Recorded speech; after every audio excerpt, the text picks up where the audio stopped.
Hello and welcome to another episode of It Came From the Page.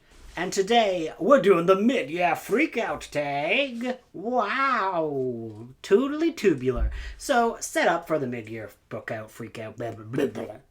So some setup for this tag. Currently at this time I have read 143 books this year.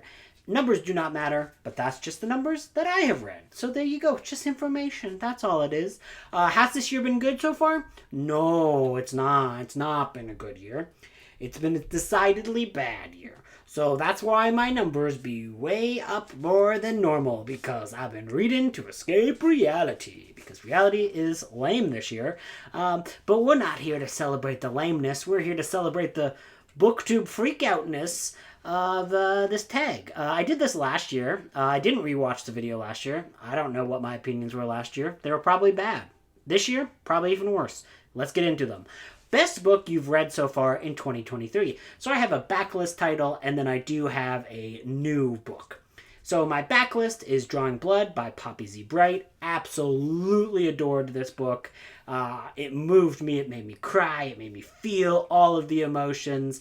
I absolutely love this. One of my favorite reads of the year, and one of my favorite horror books of all time. So yeah, I absolutely love Drawing Blood by Poppy Z. Bright.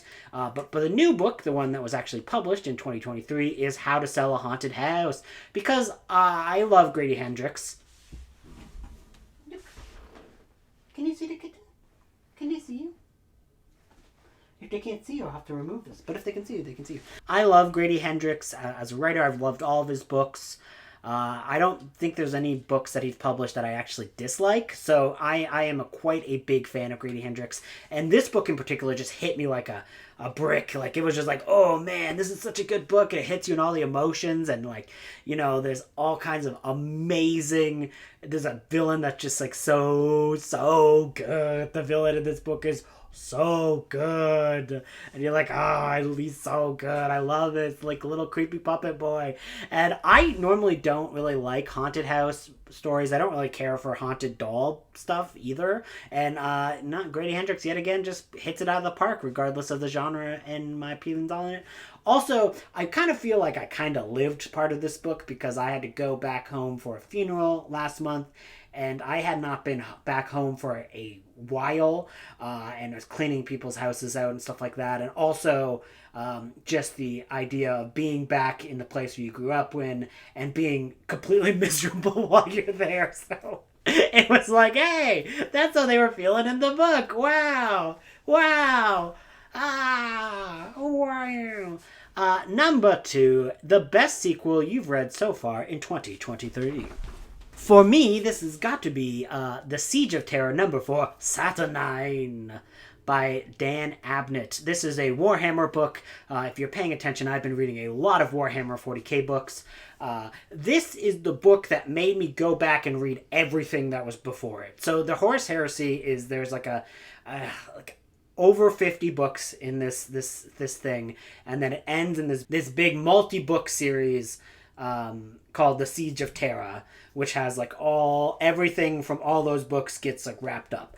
So I read the first 3 of those books and then hopped right to the end, and I was just like gonna say like, I'll every once in a while maybe I'll go back and like hop around and read the other books. But I loved Saturnine so much that it made me go back to read all of them. So I have been reading and obtaining all of those original Horus Heresy books, and I'm making progress.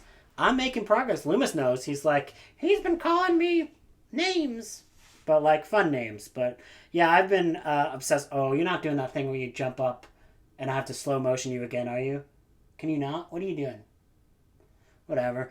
Good names, not bad names, to clarify.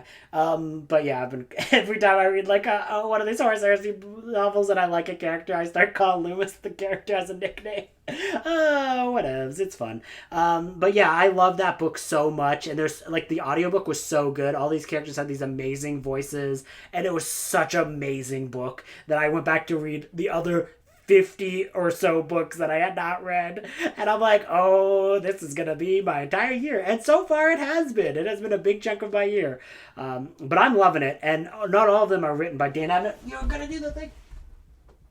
You didn't do the thing. And not all of them are actually written by Dan Abnett, who's the author of this one. So, there have been peaks and valleys in that series, but we'll get to that eventually. Maybe at the end of the year.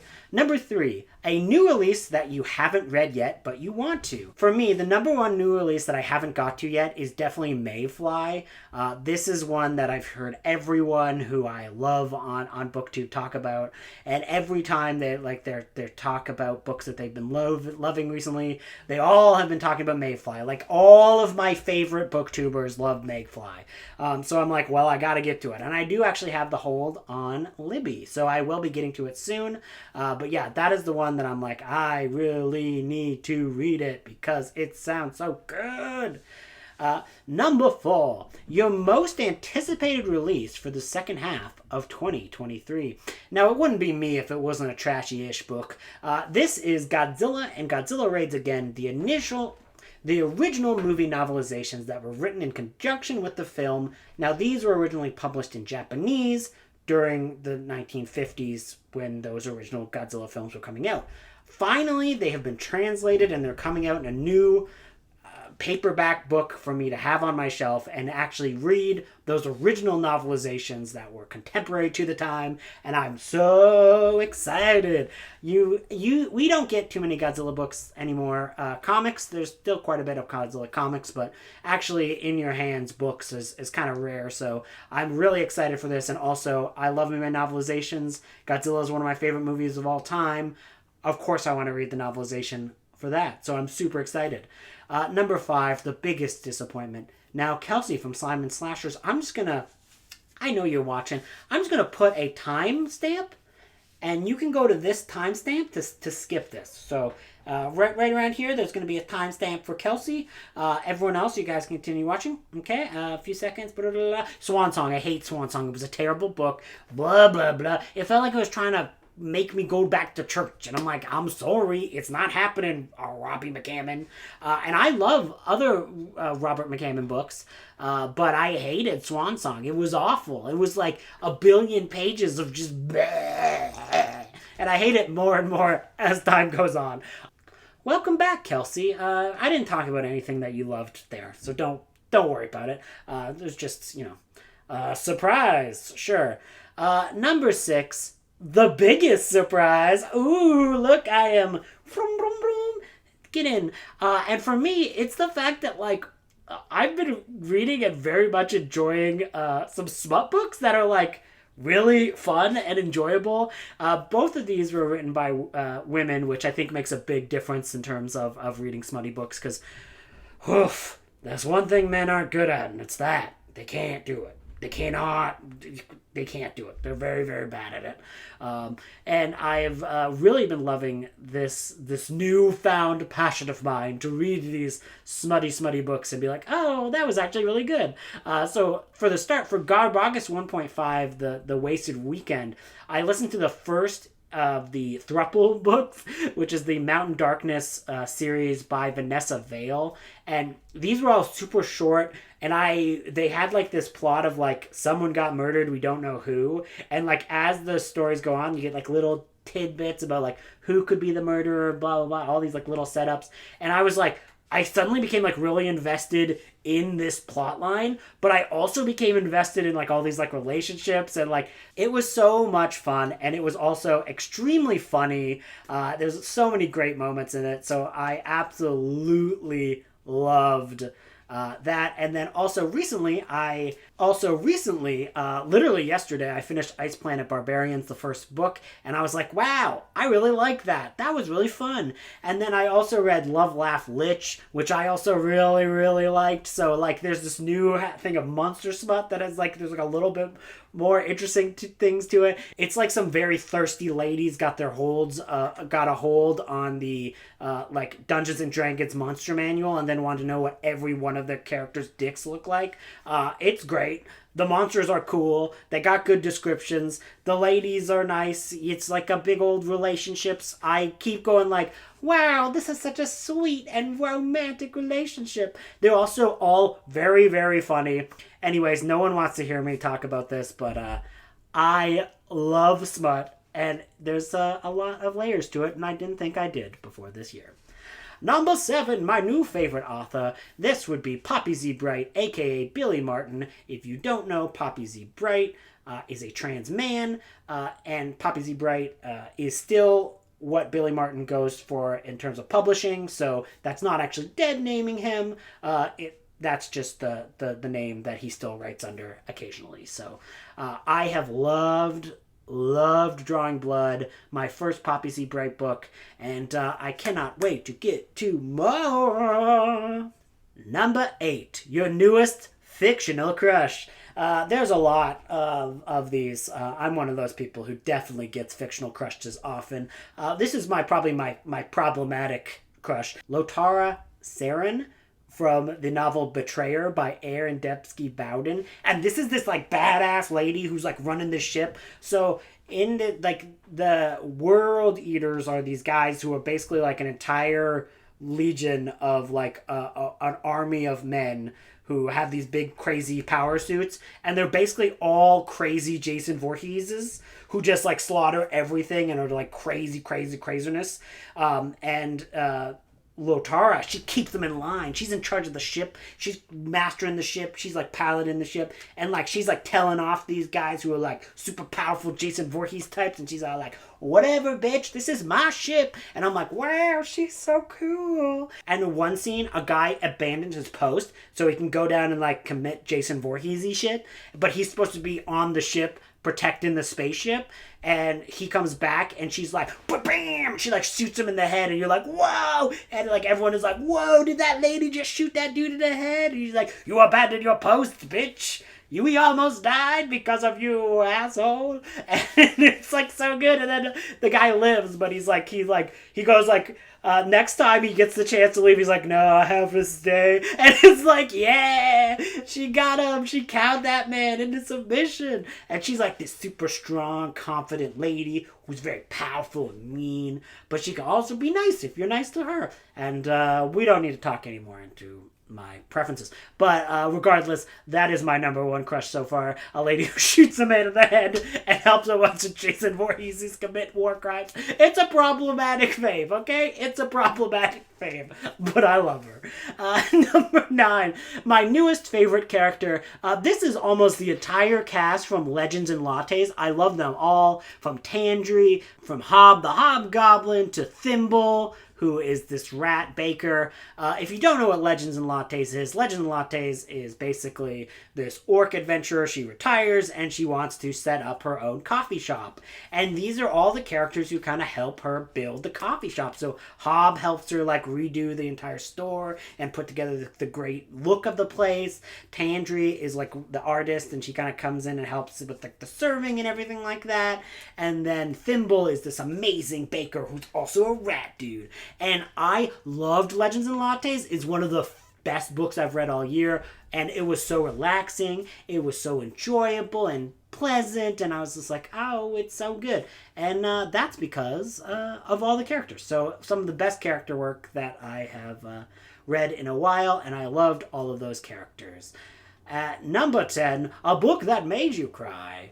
This would have to be Strays, A Lost Cat, a Homeless Man, and Their Journey Across America by Britt Collins, because, oh my goodness, this is basically the story of a cat who goes missing, who gets lost from his owner, and is rescued by this homeless guy who helps them, who basically adopts the cat, and they go on the road, and they go on the adventure, and, like, he becomes, like, he's got a lot of, dependence on, like, alcohol, but he kind of, like, he finds that through this cat, and through looking after the cat, that he, like, cares about the cat, so he puts the cat over buying alcohol, and, like, it's, like, this slow, getting himself improved and making himself better, and also, it's this wonderful cat, and they, like, go through all these adventures, and they go on huge journeys across the country, and eventually, they find the owner, and they reunite the cat with the owner, and it's all so heartwarming and great, and it's so well written, and all the characters in it, you're like, wow, I really want these people to do well. And it's also not one of those stories that, like, oh, this cat has solved all the problems. He's no problems. Everyone's happy now, because he is still a homeless gentleman. Like the cat does not solve all the problems.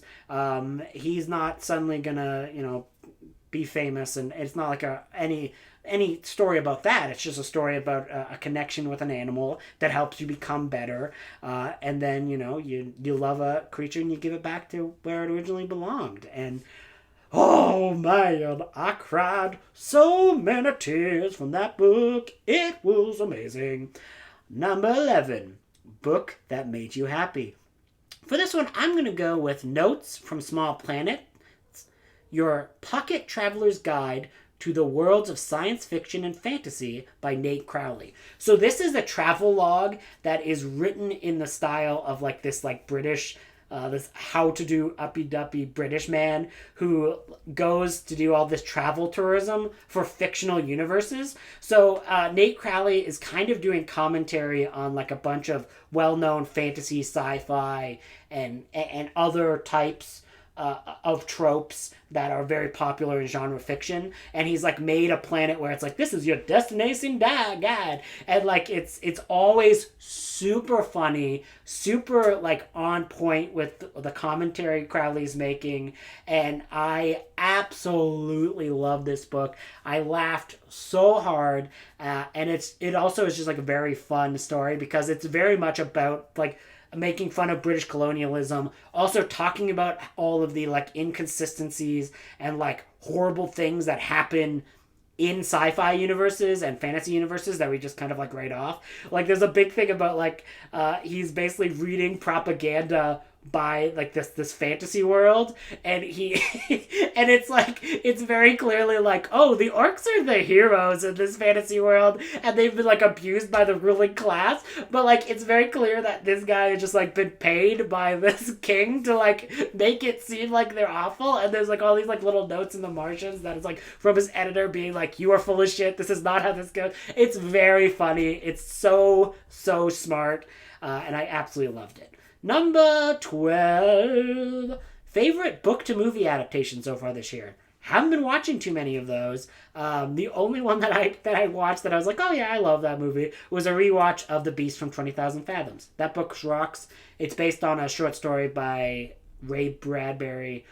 I haven't read the short story, but I'm sure it's good. I mean, that movie's cool. It's a big old dinosaur. Goes, nom, nom, nom, nom, nom. Number 13, favorite review that you've written this year. Oh, wow, I'm going to have to say something nice about myself. Fine, I will. And this review is a review I just did. This is for the book Days of Ascension, which is a Warhammer book. This was absolutely outstanding. Super fast-paced, with plenty of moments that make you reflect on the societal injustices we just accept in our modern life. Plus, there were big monsters fighting robots, so what's not to love? I enjoyed that review. There you go. That's a nice thing I said about myself. It doesn't happen often.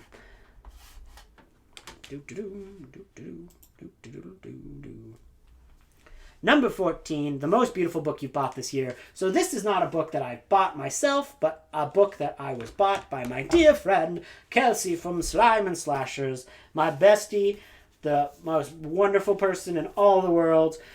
She surprised me in, I believe it was May, by buying me this book, which is Bleeding Skull, a 1990s trash horror odyssey. And I've wanted this book for ages. I just never pressed purchase on it, and I don't know why I never did, but I guess it was because I knew in my heart of hearts Kelsey would give me the most beautiful book that's ever existed.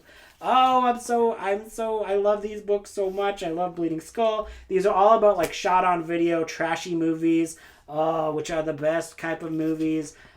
Kelsey is the greatest of all time, and I'm happy the goat sent me a book that looks like it's also going to be the goats. So goats, hanging out with goats. What is this, a farm? Anyways, that's the most beautiful book I've received this year. And number 15, what books do you really need to finish by the end of the year? Now, of course, it's not really any books that you have to finish, but for me, a goal is to finish the rest of the Horus Heresy books, including the rest of the Siege of Terra series.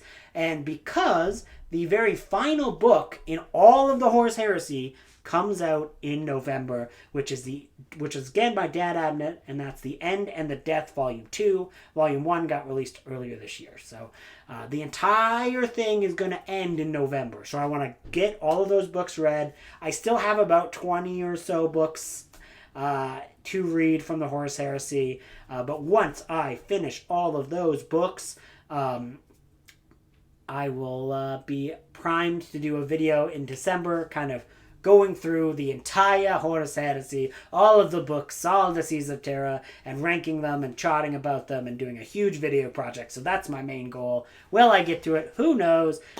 You should do this tag if you want to. Cool, bye-bye!